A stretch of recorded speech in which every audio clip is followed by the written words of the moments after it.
Now, when you're doing this, remember the goal is to get the sand onto the green. So if we make a swing which is too short, it's difficult to manage the speed of that.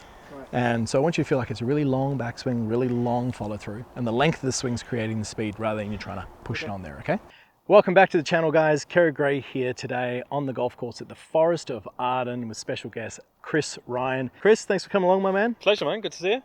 Chris is one of the all-time greatest YouTube golf coaches out there. He's got over 70 million views on his channel, so make sure you go and check him out. But today, Chris and myself, we're going to be working with Joe to improve his golf game, covering all aspects of his swing, elevating his performance without giving him a single technical process-orientated thought. You certainly don't want to miss out on this one. Let's get stuck in.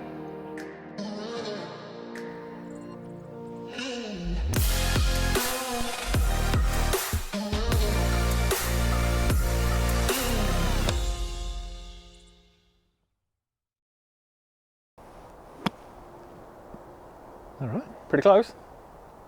Would you be pretty happy with that one? Yeah. I mean, it's out of the bunker. So. Yeah. And what are your main focuses here in your bunker play? Just to get out of the bunker, really. Yeah. I mean, yeah, I can very easily just make it roll back, straight back. Where my, like, back here, so yeah, as long as it's out of the bunker, I'm normally happy, but...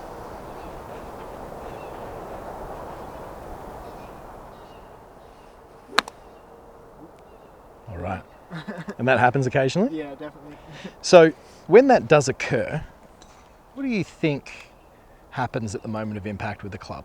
So the club comes in and you might drop kick it a little bit behind, so the club kind of hits the ground slightly behind the golf ball. Yeah. And then what do you think actually happens with the club as it strikes it? I'm guessing it's thing it, so is it coming up on it? So, and we see this very often, is a lot of players worry about what's called the low point, right? So where the bottom of the swing is, but it's also an important discussion to have around what's called arc height. And arc height is the depth of the golf swing. So just talk to us a little bit about the depth of the swing.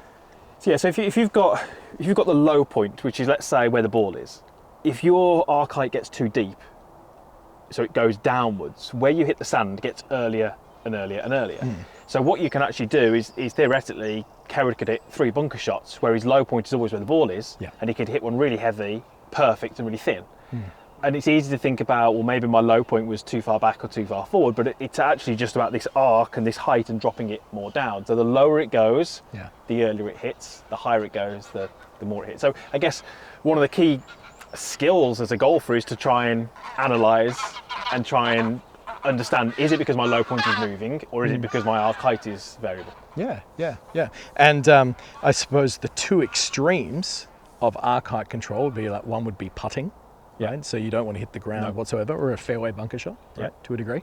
And then a greenside bunker shot is the one where you want the club to go down into the ground the most, simply because you're getting the momentum of the sand projecting the ball out rather than actually trying to strike the ball. Okay, so when it comes to a great exercise for you to work on, without getting too technical in regards to the movements of your body or the position of the club, is to simply just, when you're practicing in a greenside bunker such as this, is to draw a line in line with the golf ball like this. And sometimes you'll see a lot of coaches kind of recommend a drill where you put a line back there, and that's where going to be the first point of where this golf club comes in and strikes the ground. But essentially what we're going to do is we're going to simulate the golf ball would be here. And what we want to see is we want to see an equal amount, within reason, of sand taken from this direction and this direction. But we want to take sand, and that's the key, because that shot that you just hit there, there was obviously none of that. So we're going to make this a little bit more visible for you, and I want you to sit up pretending there's a golf ball here. Okay? So you're going to stand a little bit further away. Great. Now, from here, you're going to treat this as if there's a ball. The club's going to enter slightly behind, and then it's going to come out on the other side. But I actually want you to really try and get the sand onto the green. That's your thought. Get the sand onto the green. Off you go.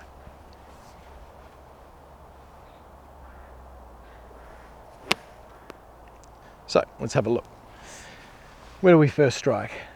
Here, and then the end of the strike was here. Do you feel like there was enough sand there, Chris?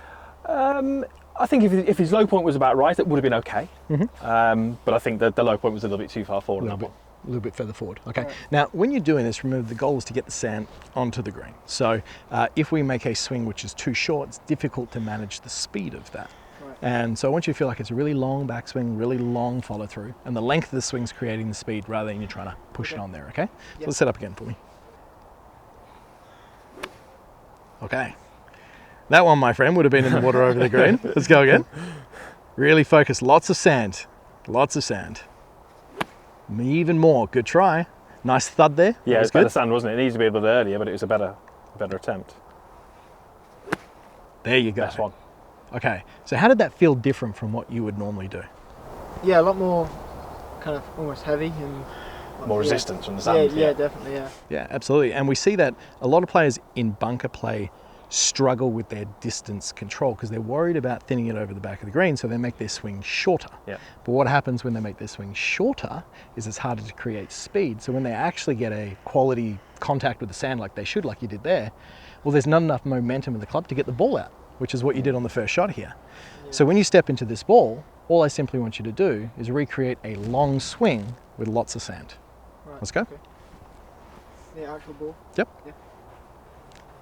Same feeling, long swing, lots of sand. Off you go. Perfect. Wonderful. And you can see with how much more momentum that came out. And didn't that sound like such Yeah, definitely. a yeah. greater thud? Yeah, yeah, definitely, yeah.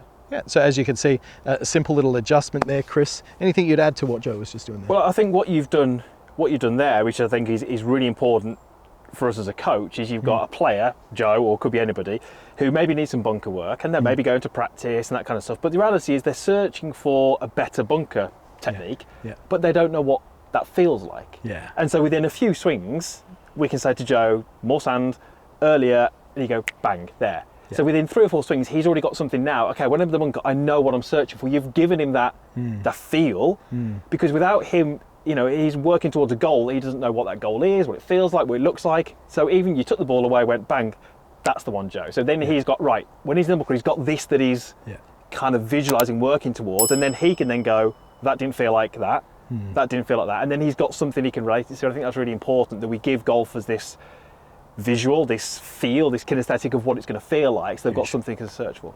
Yeah, and you yourself, you got to admit that that would be so much easier to practice and take to the course Yeah, of definitely. going longer swing, more sand, rather than going, I need this amount of wrist hinge by this stage and putting it in there. Yeah, that's the thing. I didn't have really a swing thought except for more sand rather than chip my wrists and all this. Yeah. And as you can see, based on where you started when we were hitting the chip shots over there previously and also with the bunker play, that's got to give you a lot of confidence relative to the results that you were seeing before. Yeah, definitely. Yeah. And also you can see that just with a bit of shift in mindset around what you're doing, you can get some pretty profound results. Yeah. Awesome work. Good job.